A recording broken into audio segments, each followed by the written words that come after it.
Oh, Wedge. We talked about that. Oh, yeah. Good guy Wedge. Yeah, good guy Wedge. Now I think of the Vision short that Aardman Animation did. It's like a Flight Academy story, and he's like the super famous person there, and he's selling his merch. Okay. And he's like, "Hey, it's me, Wedge Antilles." He's like a major celebrity. That seems like something Lando would do. 100%. Yeah. Oh yeah, Yeah. absolutely. If you think Lando doesn't have a gift shop on his mining planet, you're ridiculous. Hello there, you found the Lost Holocron, an ancient artifact of lore and legends from a galaxy far, far away. Each transmission of the Lost Holocron, you will join an episodic discussion of media from the Star Wars universe. We will be your guides. We have Taco Bell Tim. Yay! We have the man who will not rest until he consumes an entire Wendy's, Kyle. If you strike me down now, I'll cry harder than you've ever seen before. We have the man who will open the first fast fermented food franchise, Stuart. Oh, cool. Yay! Nothing is refrigerated. We have me, Jim Boy's Tacos. And you guys thought I was going to say In-N-Out. Yeah, I would have expected that, and I would have given you shit about it, but now I can't because you also chose Mexican food. Yep. Jim Boy's is where it's at. Although mine is barely Mexican food. Yeah, mine's... It was voted the #1 Mexican restaurant in America. They pride themselves as the original American taco, so yeah, it's obviously Americanized. All right, well, yay. Yeah, but it's pretty amazing. Well, I would take you there, Tim, when you come to visit, but I don't think they have any vegetarian options, so never mind. We can go to Taco Bell instead. They don't have like any full bean option? They might, but it's not the same. It is better, thank you. Their beef is just it's just like, oh god, it's Gross. Disgusting. Actually, there's a Mexican place where I live that does vegetarian, is it fajitas and burritos, and one of them is just meh, but the other one is absolutely amazing, with the mix of mushrooms, beans, and capsicum that they do. Sounds it's just amazing. so good. That sounds good. Mexican food is a haven for vegetarians. Mm-hmm. God, I want Jim Boys. Anyway, we will be covering the material up to and including Chapter 31 of Heir to the Empire. So, Mr. Taco Bell, what happened? No, you dissed my diet choices. Choose someone else. Luke Skywalker and Leia Organa Solo have been on the run from a mysterious task force set on abducting them, directed from the shadows of Imperial Command by Grand Admiral Thrawn. On Kashyyyk, Leia uncovers the identity of the Noghri assailants from one they managed to pull into custody. On Myrkr, Luke crashes in the wilderness with Mara Jade, an ex-Imperial operative with a mortal rancor for him. Caught in the act of an incidental kidnapping, Talon Karrde feels morally obliged to break his long-fought independence to work with Han Solo and Lando Calrissian in extracting Luke and Mara from the wilderness. Hoping to delay retribution from Grand Admiral Thrawn for his concealed, albeit reluctant, partnership, Karrde stages an ambush in which Lando stakes his life on Luke's Jedi intuition. The gamble costs him dearly, leaving him mortally wounded, but betting on Luke wins out even without use of the Force. After a few weeks unconscious and imprisoned, a short-lived escape attempt, and days trekking through the wilderness with an animus Jade, Luke leaves Myrkr a free man with Han Solo and injured Lando Calrissian. Bound for Sluis Van, they hope to get Lando much-needed medical attention, as well as repairs to Luke's crippled X-Wing. However, at the edge of the Sluisi system, Grand Admiral Thrawn and Captain Pelion are prepared for their assault on the shipyards. My fellow vegetarian Mexican food enjoyer Stuart, what happened this chapter? Chapter 31. The Sluis Van shipyards are mired with repurposed warships trying to make up for the logistical deficiencies of the New Republic. While awaiting the processing of his charge, Wedge Antilles' instinct tell him to investigate an approaching freighter.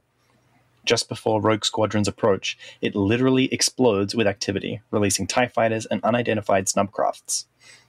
Having presently arrived, the Millennium Falcon jumps the docking regulations to enter the fray, Han and Luke both identify the snubs as Lando's stolen mole miners.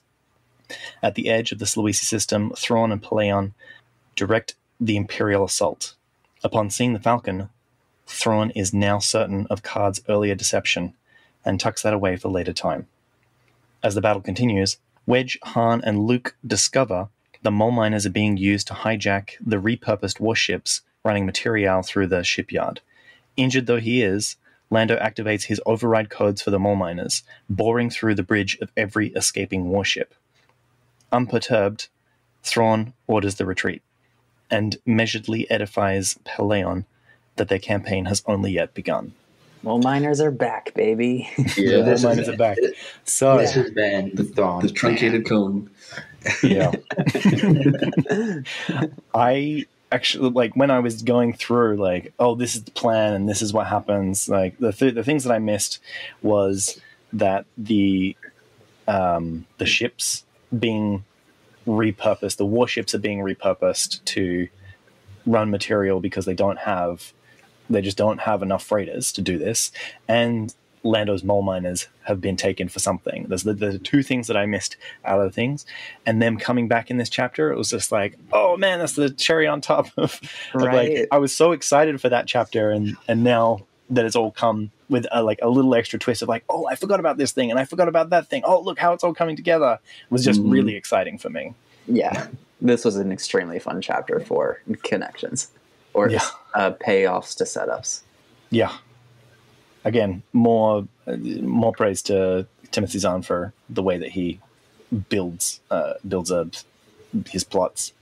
I also, so like we were talking off screen, like separately at one point about like the things we gravitate towards in Star Wars, and I was talking about how like the Force and lightsabers is what I go towards. I think Timothy Zahn really goes for the space battles because he seems to write those scenes really well and with a lot of detail. He seems to think through the logistics of space travel. Except for that one chapter with Luke. Yes, but when he doesn't have a character check out, his space battles are very vivid. And I also read like the back of the book, the description of him, and he got a bachelor's of science in physics. Yeah. Interesting. Cool. Yeah, which is really, really interesting and explains how he writes. I feel like we get a lot of details and information from the space battles without him having to tell us much. But we get a lot of information. Yeah.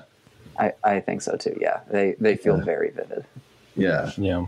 And I also like how he communicates like maneuvers and movement very efficiently. Yeah. But then slows things down when a character is thinking. Yeah. And I really like the way he paces that.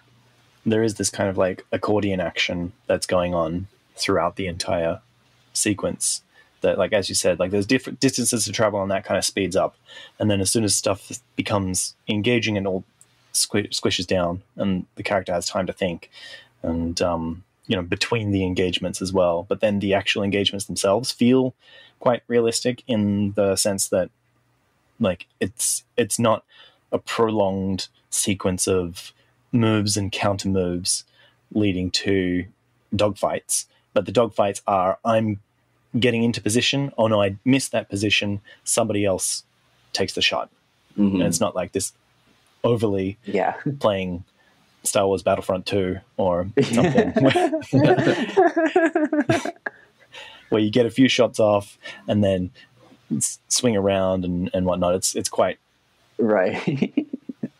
Things feel dangerous because it's not that like, oh, I get 15 shots and there's no health bar in this. Yeah, there's no health bar. I really loved Han in this chapter. Me too. Yeah, it's a breath of fresh air to see him in like just taking command and being such a competent commander in a situation like this. Because I really liked that about him, where he's like, Luke, just blast it a little bit so you can see what's inside. Or, when he comes to realize, wait, they're not trying to blow up the fleet, they're trying to steal it. And I feel like I just really liked that about him. He just seemed like he was just suddenly he's like, put his game face on and he's just He's like the general that he was promoted to it. You know, He's in his element in a way. Yeah. Interesting to bring that back as well, because the character has learnt stuff from the trilogy that we saw on screen, and then in the 5 years after that he's bringing that experience to this battle, and that's really good to see him in his element of competency. Like you said, in his element. It's like I was saying last week, Han enjoys the hunt. Like, he is here for it. Like, he is excited to be doing something. Yeah. Anything with a little bit of action in it. Yeah. And then there was that part where he was like baiting the trooper, like the space trooper, or whatever, with the comm links. He's like, "Oh, you were just hoping he would tap into our comms or whatever." I forgot exactly what he says, but he was like, "Yeah, they always do that." That was really cool. Yeah. Because this wasn't a military operation as well, they would have to like rely on civilian comms, and there wouldn't be that kind of like scrambling or encryption that usually goes on in a full military operation. So it does make a lot of sense that they are communicating on unencrypted channels or like open airwaves that they are then tapping into, that they can use this like reverse psychology battle pressure to get these outcomes. That was pretty cool. Han was very much the right person to have here. Talking about right place at the right time, and having Lando in there. Yep. He's like, he has that he's like, at first he's like thinking of something. He's like, and then Luke's like, "Are you okay? Because I just noticed you're thinking of something." And Han's like, "Yeah, whatever. I don't know." But then he's like, "Oh, he has that epiphany where he's like, Lando, get up here." Yeah. Lando, who we thought was way more hurt than he was, apparently. Yeah. He doesn't seem as injured. Maybe, I don't know, maybe adrenaline's helping out a bit. Maybe. Yeah, for sure. I know it's not His what spaceship happened. rocked a bit. But Luke said that he strapped Lando in. I really like to imagine that he was on like a gurney and he strapped him to the gurney, but he didn't strap the gurney down, so they're flying.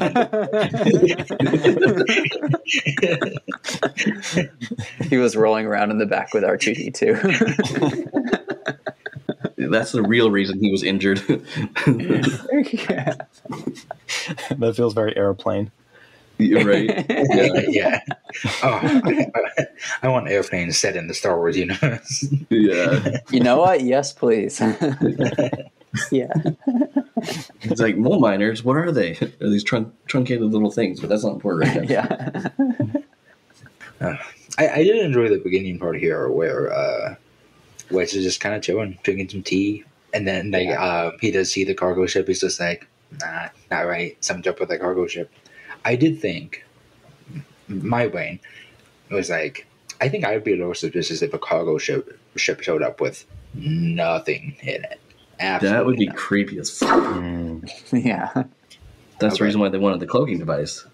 Yeah, so you didn't really buy the pirates had jumped them, they had to drop their ship, and now that their main drive is damaged? I think it was more the fact that was hidden. Like, because the guy who, what was his name? Oh, the ship captain? Yeah, I can't. Alphon or something like that? Captain Aphion or Aphion or Aphion, however you want to say it. I think it was, audiobooks, I think, says Athion, but Wow, we got 7 pronunciations out of that one name. I feel like every Timothy Zahn Star Wars name has 7 pronunciations. right. Well, Athion is a giant Vex Minotaur from Destiny 2, so Let's go with that. Yeah. Oh, okay. Afyon. We Yeah, could call him Captain Affleck. Affleck. Right. Yeah, we'll just do Affleck. But he pulled up, like, he's like, oh, well, I know this trick that you can find out their logs, and like that's how they find out the whole thing. It just seemed a little, I don't know, extra. I don't know. I'm not sure why my brain is like, man about it. But yeah, I just think that seeing a cargo ship completely empty coming in would be weird. Or is it just that they thought you know what? I think I know the problem. I think my brain was thinking, like, there was times where like people find a ship in the middle of the ocean that is completely empty. Oh, Did they yeah. just hide what's in the cargo, or did they think people were piloting it in? Oh no, they're hiding the cargo. They probably would have just the seen. cargo was hidden. Okay, Yeah. I thought they hit I thought they were making it look like just a ghost ship flew in and is slowly hovering in. There we go. I hate to make another KOTOR reference, Tim, but him saying that reminds me of the Harbinger coming in to Telos at the beginning. Oh man, super scary. Kyle, we're just going to keep making references until you play the game. I'll get it. Yeah, one day. I swear there's so many things you'll love in there. So it didn't hit me the first time I read the chapter, but the second time I was like, why is Wedge just feeling like this is off? Like the cover story was actually pretty good, I felt like, but there's just one line in the part when it comes in. It says that it comes in, but it has absolutely no escort.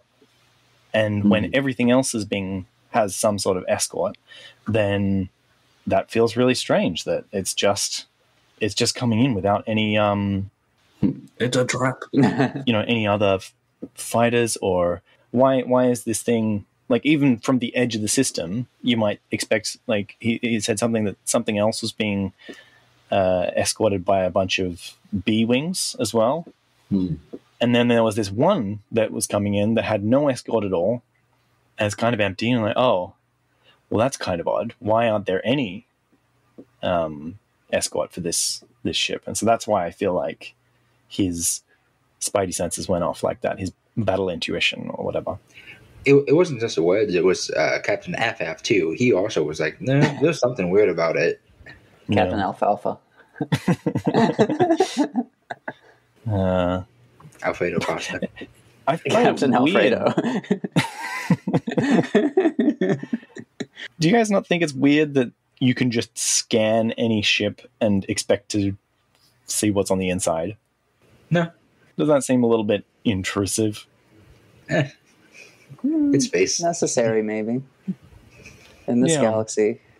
To what degree can they see what's inside? Can they scan a ship and be like, yeah, there's boxes on that? Or can they scan a ship and be like, there's 4,000 grains of rice in that box? Do you think the galaxy had its version of the war on drugs and they have this technology to scan for spice? Oh. Death sticks. Death sticks. The stupidest drug in fiction. Are you saying that you're not a little tempted by something named Death Sticks? No. I am. Have you read what it does? No. It does almost nothing and takes 1 year off your life. What? I mean, I can eat the whole pizza and take like 6 years off my life. I need to look up what. Yeah, that's enough then. Kyle can eat a whole Wendy's and take like 10 years off his life. Probably. Wait, do I go to the canon article or the Legends article? Let's see. I'll go to Legends. Death Sticks were a mild hallucinogenic drug primarily sold in the Outer Rim world, but could be found in abundance on Coruscant. Originally developed the illegal pharmaceutical labs of Cocoa Town. Cocoa Town? Relatively cheap and were smuggled into clubs in the inner city by slithemongers. Offered euphoria in exchange for a horrific outcome, producing a twisted version of reality enhanced by bright colors. It just sounds like LSD. I am in. This sounds great. With each successive dose, the desire for harder reaction increased. Thus, it was very difficult for a youth to shake off their addiction without medical assistance. Yeah, this just sounds like drugs. Did you guys ever get the name of the dude that was selling Obi-Wan death sticks in Attack of the Clones? He has a name? Oh. He does. It's Elon Sleazebagano. In canon, it has been reworked to Selsabagno. But he will always be Sleazebagano. Slithemongers, lowlifes who peddle cheap narcotics manufactured by disbarred pharmacists.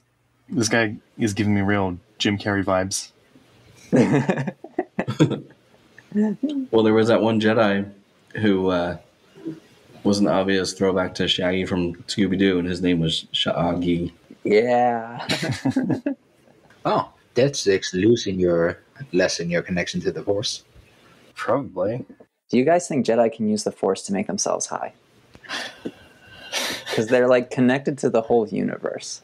So what if you just become like a little bit more aware by connecting more to the Force? Well, what is a vision other than a hallucination? So the answer is yes. Yeah. Yeah. Well, So I mean, we another can reason make I want to be a Jedi. it would be kind of like you just like you hyperventilate, like you know, you get yourself like dizzy like that, or like if you stand up too fast. I feel like it's the opposite. Whenever you get connected to the Force, you just breathe less. I don't know if you've listened to many meditation practitioners that they talk about having once they are like really into it, once they've trained for a very long time, it does feel very hallucinogenic. They can have these experiences that are very that they have very strong sense of ego dissociation, ego dissolution, Ego death. And they say that that's I think that there have been studies about putting people into MRI, and the brain states are quite similar to taking certain hallucinogenics like DMT and ayahuasca and things like that. Interesting. So there's two ways to interpret this. Either we don't need drugs, or drugs are just as good as meditation. We are our own drugs. Maybe it's like a light side versus dark side of the Force thing. Probably. Oh, here's a little thinking. Kate Skywalker Oh, yeah. Oh, I've heard of this guy. used death sticks to ease his emotional pain, and keep his famous ancestor from speaking to him from beyond the grave. What an edge lord. You know what? If the ghost of my father would not leave me alone, I might. I might be like, you know what? No. I would imagine that that Luke just like reverts to this whininess of like he was this great thing at one time, and then Kate Skywalker is like 200 years later, I think.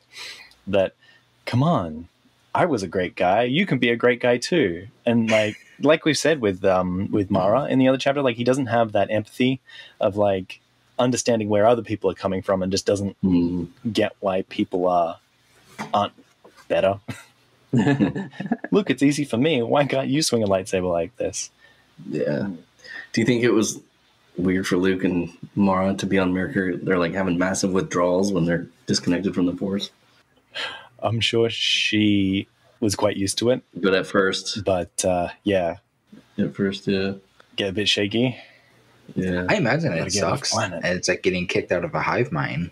Mm-hmm. It's like you were connected and now you don't feel it anymore. Oh, yeah. Another reminder to play KOTOR 2.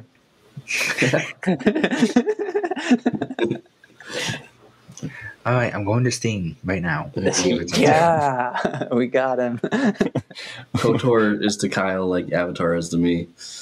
Yeah. Scott, have you heard about this show called Avatar: The Last Airbender? No, that sounds amazing. Yeah, you should try it out. I like the description that Afyon had a planet mass chip on his shoulder that he'd been nursing the entire way from Coruscant.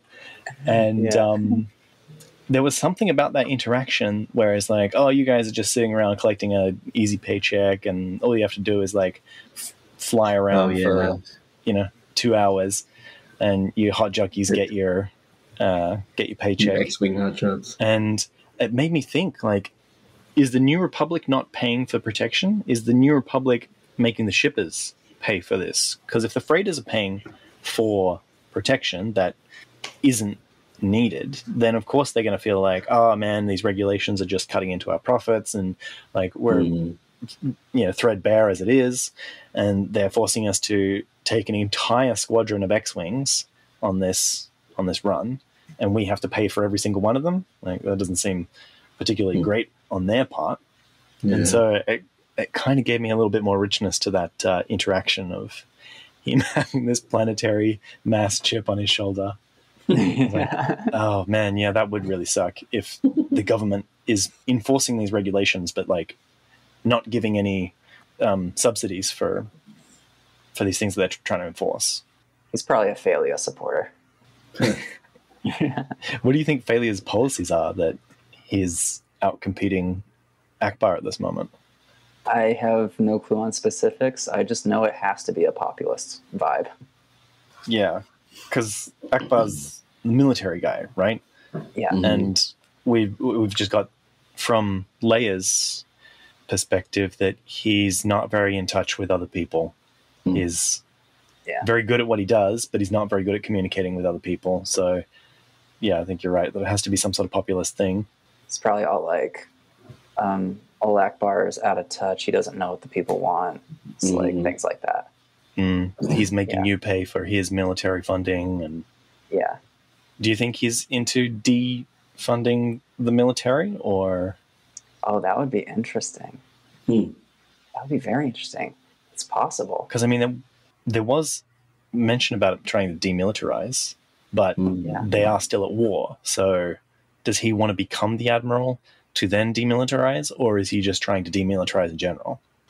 I am not sure. I hope this gets followed up on. Yeah. Yeah, because I feel like this has been quietly simmering in the background. So just so we can make sure that this is all getting wrapped up, when the second to last chapter, Thrawn's plan from the beginning, destroy other shipyards so that ships have to pile up on this one in this area. Since it's nice and full, he takes the mole miners and the cloaking that he has obtained from other parts of the galaxy to sneak a cargo ship full of TIE fighters and mole miners to... I'm a little confused how they... Because they said the cargo ship exploded. Did it mean that they flew and tore it apart? Or what do you guys interpret that as? I thought it just it blew up and blew out. It blew up, but all the TIE fighters and shit were good on the inside. Yeah, you just have one of those claymore mines that just blows up in one direction. Ah, okay. For sure. And then the plan was to get as many new ships for their fleet and then get out of there. Yeah. No hero moves, don't lose any ships, just get ships. Yeah. Solid plan. Yeah, I thought so too. Yeah. I don't think they were actually destroying further shipyards. I think they were just creating material costs to the Republic that they had to increase their output to the point that they are stripping warships to move the material through a major shipyard. Oh, okay. And then they hit the shipyard because they're trying to ferry materials out into their other territories. Oh, okay. I thought they destroyed a couple other shipyards in order to try to get this one as packed as they could. Maybe it's both. Yeah, it could definitely be both. But yeah, that was very good plan. And all those components that we mentioned, in the previous chapter and the beginning of this chapter, all coming together. We're heading all the way back to maybe not chapter 1, but at least the raid on Fash has a through line until this point, which was chapter 5 or 6. So it's nice seeing all those arrows pointing to this one place. Thrawn's a pretty smart dude. Yeah. Another thing I liked, speaking of the mole miners, is how there were very few stormtroopers on them, but that it also felt like one stormtrooper was more of a threat than usual. Yeah. And that's kind of a vibe I've gotten throughout this whole book, and I've actually really appreciated that. Yeah. Yeah, it's refreshing to have competent stormtroopers. Right? Yeah. What was the line that was used in this chapter? There were never any confidence or something like that? An infinite amount of confidence. I'm quite aware that stormtroopers have infinite confidence in themselves. Yeah. But they really do seem like they're way more competent. Yeah. Just at the previous battle where they were at Hilliard City. And then, right now, they're more of a threat. Because how many were in the mole miners? There was only a few, right? 4 or 5, maybe. 4 or 5. 4 or 5 plus a space trooper. Yeah. What did you think of the space troopers? I, for a brief second, thought they were just going to leave one out drifting in space. Yeah. I thought they were just going to abandon him. And like, oh, he got out. That's his fault. Yeah. Peace. I got to be honest, I don't think it's very efficient. No. I don't think they'd be able to cover any sort of distance with any kind of speed. Yeah, okay. Yeah. I kind of saw it as like a contingency that if they drilled into the bridge and couldn't get the stormtroopers themselves in there, or if like there was just like an explosive decompression or something, and all the stormtroopers died, they at least had one guy there that was ready to, Take put over the spike on the bridge to get those things out of there. Yeah. In that context, yeah, solid. Yeah. Because I don't feel like him popping his head out the top just with his little gun or rockets or whatever. Sees the Millennium Falcon coming by and just like jumps to try to get onto it. I will say, though, if you look at the photos for ZOG assault troopers, they look cool. Not the new ones. The new ones just look like stormtroopers with jetpacks. Yeah. But if you look space troopers up and then go to the Legends, it shows them. Okay. They kind of almost look like they're in like a Hulkbuster Very Iron Man. Very cool. But still, they look bulky and I like it. Yeah, I don't hate it. it. It's pretty good. I am surprised that they needed mole miners to do this. It feels like in Space Battle, something similar to this sort of already existed. Some sort of pod that you launch at somebody that like buries into the hole and then it opens up so you can go inside. It seems like an easy it seems like something pirates would come up with. I mean, I'm sure the Imperials had something like that at one point, but nowadays resources are so hard to come by for the remnants of the Empire that That's right. it's probably just easier for him to steal the mole miners. Yeah, I'm guessing so. There's more of a resource constraint than a technological one.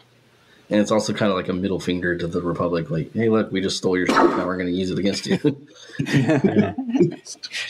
Which I see is like the only problem in Thrawn's plan was that he stole them from Lando, and Lando just happened to be there to broadcast the signal at the end. Yeah. So, Yeah. But I would have gotten away with it if it wasn't for you meddling Lando. Yeah. Good old Lando. Good old Lando. Cool side of the pillow. Yep. Unstrap him and get him up here. Unstrap him. Do you think Luke just like lifted him to the front with the Force? I do think that he would. Yeah, he's probably wanting to exercise those muscles now. Like, oh man, I got the Force back. I can eat an apple with this thing. I can move Lando. I can. Lando's like hobbling up there, and What if he was using the gun turret with the Force? no, that'd be funny. Oh man, can you imagine being a ZOG assault trooper and getting shot with like the Millennium Falcons? Giant turret. Just absolutely tear you apart. Ouch. You just get vaporized. Oh, probably. Luke's like, I won't lie to you, but I'll blast you to pieces. I do like Luke being on those guns again. Yeah. Yeah, that's one of my favorite scenes in A New Hope. Mm-hmm. Yeah. And I like the little callback to it as well on this one. It's like, oh, he's come a long way since then. And so it really kind of put that image of like him being the cocky kid of like, hey, I got one. That now he's more... Great job, kid.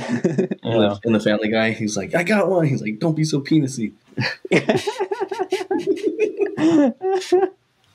And so the last time we shared an image of the map and how far away Myrkr was from Sluis Van. But, according to this, they had 12 hours. They needed to check in every 12 hours, but they were 2 hours late, right? Mm-hmm. So anywhere in that 14-hour window is when the space battle happened, and then they got off Myrkr. Oh, not space battle, the Hilliard battle. The Hilliard battle, yeah. And then there was 6 hours between the ship clearing docking to get into the Sluis Van thing, according to Thrawn's big brain stratagem. And so, like, there's a 20-hour window of the distance between Sluis Van to Myrkr in order for Thrawn to be like, that's the golden ticket. Yep, he's done. I've got all the evidence I need to orbitally bombard Karrde and his organization. So 20 hours must be pretty close, actually. How high of a priority do you think he takes that as? I think it's on his Sunday list. What's it? It's on his Sunday list. It's not something he's going to get to during the week, during his normal business hours. But if he's got time on the weekend, he'll get to it.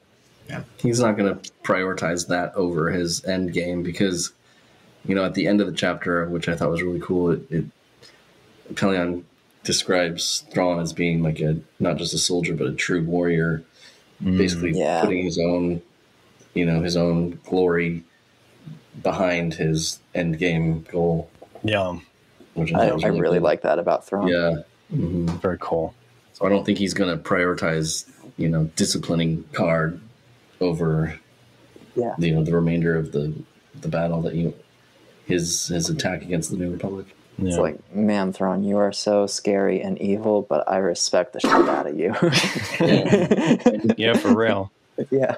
What do you think is hiding in Mount Tantus? Because they've got what do we say? They've got a Jedi Master, the shielding tech. We know how it's come into play. Oh, not shielding, cloaking technology that's come into play. The Sparty tubes. There's some Sparty tubes that we don't know, and the Asilamari. So something to do with the Sparty tubes and the Asilamari in the mountain.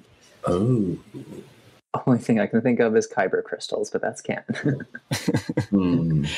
What if they're making Isilamari into some sort of Spartan super soldier to fight? Oh, yes. Yeah, that's what I was just thinking too. It's like, what if they're going to genetically modify the, or just like fuse the lizards into the troopers or something? Big buff fuzzy snake. Lizard troops. Oh, they just Silmari troops. Teenage Mutant Ninja Silmari. So what you're telling me, he's basically going to turn into Dr. Robotnik, where he just starts putting small animals into giant killer robots. Oh man, where's Sonic when you need him? Next book, they're going to be collecting all the Chaos Emeralds. I think it's either going to be that, or like we've just seen with these giant troop armors, that it's just going to be some tank of a vehicle, or like light troop armor with a lizard in it, so that Luke can't like force jump between these things to slice them up. That would be crazy. That's another thing that makes me think that Timothy Zahn really prefers the space stuff. Like, he introduces a force negating thing. No more land stuff. Yeah. All space, all the time. Yeah. I'm still surprised no evil Jedi ripped. Why can't I think of his name? Sabayoth. Sabayoth? Yeah, Sabayoth. Why is he not there? It's been quite a few chapters since we heard anything about it. I think it was briefly mentioned in the last 18 chapters. I thought he would be a little more involved in this book on the cover alone. Yeah, based on that old cover, would have expected a bit more of him. I guess that's why they did change it in the new cover, though, because he's not as prevalent on the new cover. Yeah. It might be a newer cover. A newer cover? Yeah. Well, yeah, the newer one, the Legends, when it's labeled as Legends, like he's not on it. But the original one, where he's like, oh. Yeah, there is a newer one. Fingers. Oh. Is that the newest one? Yeah. It's okay. Yeah. Yeah, it's fine. I think it's better than the brush stroke one. I agree. Yeah. But I also feel it doesn't capture the story very well. Oh, we also got a fun new. This does remind me. Like we got a new descriptor for Thrawn's eyes, glittering. Glittering. Ooh, sparkle eyes. I feel like if you just look Thrawn directly in the eyes, just a rave, just like Dracula eyes. How he just like He can control you with his eyes, like when he looks at you. Side note: I'm really excited for the new Dracula movie coming out. I am too, actually. There is one? Yeah. There's a movie called The Last Words of the Demeter. Demeter? Mm-hmm. Demeter? Oh. Demeter, yeah. Yeah. Adapting a single chapter from the book. Yeah, it's okay. A single chapter from the original Bram Stoker Dracula. Yes. I actually haven't read that one. It's worth it. I like It's it good. a lot. I really enjoyed it. Better than Mary Shelley's Frankenstein? Honestly, Frankenstein's a little overrated. Okay. Because I did not enjoy Frankenstein very well. Oh, okay. So probably better, maybe.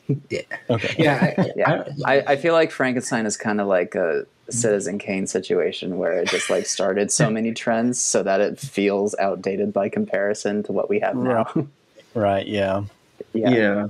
And that's kind of like with, I was watching the Foundation series on Apple, and with Asimov, he created so many things that we take for granted in sci-fi now. And, and when we read his old stuff, we're like, this has already been done. No, that's because everybody else copied it. Yeah. I had that distinct feeling watching 2001: A Space Odyssey as well. Yeah, that one. Yeah. Mm-hmm. Although it's surprising how modern it does feel because of all the practical effects in that movie. Yeah. Just the film quality it feels like it was, about the same size as Star Wars. And I've seen the original trilogy on the big screen, and that looks amazing still. Oh, man. So I just realized I haven't. I do highly recommend if you ever find a 65 millimeter film screening of 2001: A Space Odyssey. Don't think, just do it. It's a life-changing movie experience. Yeah. This is incredible. Wait, was that an Asimov book? 2001? Was it? It's definitely based off a book. I don't think it was Asimov. Are you talking about 2001 or which one? Arthur C. Clarke is 2001. Okay. That's right, yeah. When was that written? Before 1968. Originally published 1968. Oh. No, the film is 1968. Was it? I thought it was before that. Sorry, can't be before the book. Inspired by Clarke's 1951 short story, The Sentinel, and other short stories. Okay. And then Clarke also published a novelization of the film in 1968. Oh, okay. Yeah. It was developed concurrently with the Stanley Kubrick film version and published after the release of the film. That is cool. Clarke and Kubrick worked on the book together. Oh, yeah, that's right. Foundation was originally published in 1951. Dang, I didn't know it was that old. I love when stories are sci-fi but set in times that are way past for us. Like A Clockwork Orange is a sci-fi movie, but it's set in the late 90s, but it was made in 71. Yeah. We've either passed or are approaching Blade Runner times. Right, exactly. Yeah. Or how for Cyberpunk 2077, the board game that it's based off is Cyberpunk 2027. So any listeners from the future, please write to us and let us know that you're still listening. Yeah. Let us know if things are okay. Where will I be in 20 years? We already passed the future from Back to the Future. Yeah. They got to rename it to Back to the Past. Yep. Honestly, though, they should do that if they do a legacy sequel for it. Yeah. Did Michael J. Fox still act? I know he came back briefly. Not as much, because I believe he has Parkinson's. He definitely does have Parkinson's. Well, yeah. He does. He just did some kind of documentary, but I haven't seen it. Yeah, it's Parkinson's, yeah. That documentary was interesting. Oh, is it? I'll have to check it out. They do some fun stuff with footage, old footage from his TV shows and some live stuff currently. I wonder if him coming back for a legacy sequel would be like a Val Kilmer in Top Gun Maverick situation, where it's like a brief but emotionally significant role. That was pretty sad. Yeah. Yeah. You have to remind me what that was. I did see the movie, but... Oh, okay. That was Iceman. Yeah, Oh, it was kind of like his rival, right? Yeah, the secret good guy of Top Gun. Yeah. oh, okay. Yeah, no, I definitely remember that. I thought you were the love interest of the first. For some reason, Val registers as a lady's name to me. No, that's understandable. Although, we need to degender all names. Yes, we do. We do. Yes, I 100% agree. Gender is stupid. Yeah. So back to Star Wars. Was there anything else about this chapter that really stood out? Oh, Wedge. We didn't talk about Wedge. Oh, we talked a bit about Wedge. yeah, Good guy Wedge. Wedge. Yeah, we good talked guy about Wedge. him, but we can always talk about good guy Yeah, Wedge talk again. about Wedge more. Yeah, let's do it. Wedge, he's great. I do like how he briefly was like, I could have got promoted, but then I would be this guy having some younger guy be a little asshole to me as well. Yeah. Yeah. Yeah. Yeah. Nah, Wedge is good. Yeah, such a good guy. Yeah, nice guy, Wedge. Am I the only one who thinks of cheese when Wedge? Cheese Wedge. Probably. Now I think of the vision short that Aardman Animation did in the latest season of That Star was Wars the claymation Visions. one, right? Yeah, the claymation one. I need to watch Visions. It's great. Yeah, he has an extremely funny role in that short. Okay. Yeah. I just blew through those. I'm trying to remember what he did. It's like a Flight Academy story, and he's like the super famous person there, and he's selling his merch. Okay. And he's like, "Hey, it's me, Wedge Antilles." He's like a major celebrity. Yeah, it's fantastic. That seems like something Lando would do. 100%. Yeah. Oh yeah, Yeah. absolutely.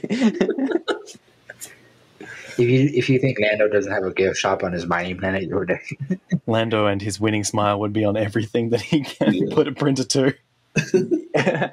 Yeah, no, Lando totally has a gift shop on that mining planet. Yeah. A whole section of capes. I mean, Yogurt has his merchandise. Merchandising, where the real money from the movie is made. Baseball's the flamethrower. Kids love it. Oh my goodness. You think that's how they identified the snub fighters in this chapter? They're just looking at them and there's like this Lando's teeth or like a mustache or something on the side of the fighters. It's like a decal. Right. I was like, wait, that looks oddly familiar. Lando, get up here. It just has a picture of him holding up a Colt 45. You know? Yeah. This one's got a brand deal with Pepsi and that one with Coke. Why does this one have an L337 call sign? So yeah, everything crashed together in this chapter. Yeah. And Surprising. one of the ongoing things we've been talking about is how will Thrawn be defeated, or what will his downfall look like? And I think we got a glimpse of it in this.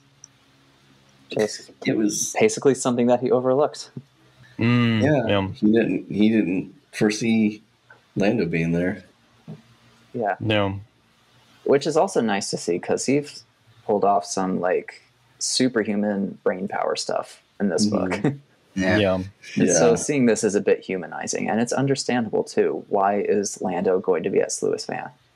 Yeah. But I mean, it could have been prevented with something as small as just like reprogramming those things. But probably they were just working under time constraints. Like it has to be at this point, right? You know, there's this very small window because of this art that I'm seeing that we need to jump in at this point. You know, forget about reprogramming those things. Like you said, there's no reason that Lando would be here at this time. Who's gonna? You might even not know about these override codes or whatever. I think Thrawn did know about the override codes because they were jamming their signals in the first place when they stole the mole miners. But he never anticipated Lando coming back. He most likely didn't anticipate the Millennium Falcon being there. No.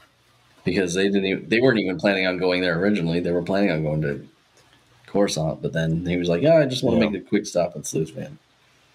I think I recall a mention of them going out of the jamming signal range. Oh no, there was no jamming this time, and that's how they recognized that they could do this. Yeah. Is because right, because we can communicate. Comms. Yeah, we have to use Yeah. civilian comms because they are also using them to control the mole miners. Yeah. Yeah. So let's piggyback on that and Mm-hmm. Yeah. mine through the bridges. Maybe it's something they just couldn't have prevented. Yeah. Yeah. You're just like, well, there's no reason Lando's going to be there. We can't do Right. anything to change the codes or whatever. Mm-hmm. Either Yeah. because it's coded that well or because maybe it's hard baked in and they just need that specific frequency to even control them in the first place or whatever. Yeah. I don't know. There's a lot of potential techno babble, but I'm understanding it. Yeah. I really liked the way that Han was like, get those things fired up, basically sabotaging their own ships. But it was really smart in the end because it's like they can't take ships that don't fly, Yeah. I did like the image of Yeah. all those ships kind of like getting destroyed, welded in very specific parts. Yeah. Yeah. Just gleeful destruction. Mm-hmm. But it was it's well calculated in a way. Yeah. It's not even that much of a victory for the New Republic, though. And I think that's also what makes it interesting. No. Yeah, I mean, it was definitely a major setback for them, but at the same time, they still have their ships, Oh, true. They could repair them. Yeah, Yeah, that's gonna it's take a much long easier to time. repair than build brand new Yeah, ships. Yeah, Yeah. and I think that's where Han's mind was. As soon as he realized they were trying to steal him, he's like, "Oh, not on my watch." It's like, I don't care if I have to blow him up myself. Yeah. I don't think even Cyberelf being in this battle, I don't think he would have made a difference. No. They maybe would have got a few ships out faster in that time. But yeah, just because of where Lando was in this, it was that unknown element that just the only way that the Republic could have fought back was with more ships, but they didn't have them at that time. So that was the one. Here's another thing I'm wondering. Did Lando have much of a profile in the rebellion? Because, he was a general, but I feel like he wouldn't flaunt that very much. Mm. And it seems like as soon as they won, he just left it. Yeah. Hmm. I imagine he had much more of a low profile. Yeah. Yeah, he's more of a businessman than a military man. Which is odd considering what we just talked about with him having a merch store everywhere he goes. Yes, but he can make money doing that. You don't make money rebelling against authoritarian governments. Yeah, probably doesn't make much money as on a government salary either. Mm. I think he's known for a lot more stuff to be able to not bring up in the time where he was a rebel leader and still be very well known. Yeah. There's probably a business dealing here and there where they're like, oh, hey, didn't you help with the rebellion? He's like, let's not talk about politics. Ah. Yeah. Yeah, no, I could totally see that. Yeah, because he had the operation on Cloud City, and then who knows what else. But So, Lando ended up being the secret weapon the whole time, which is perfect. Yay, Lando. Yay, Lando. Lando is Thrawn's downfall. they won the battle with a pillow fight. Yes. We have proven once and for all that charisma is more useful than intelligence. Exciting chapter. Exciting to see everything come together like this. I like where everything's ended up. Yeah, wonderful. This is exciting. One thing I'll add, I don't know if we really talked much about it, but basically, like, Pelion was kind of like, well, aren't you going to do something? And Thrawn's like, well, in the grand scheme of things, this was just kind of like, just more of a convenience thing by stealing the ships. He's like, but we still have our other contingency plans.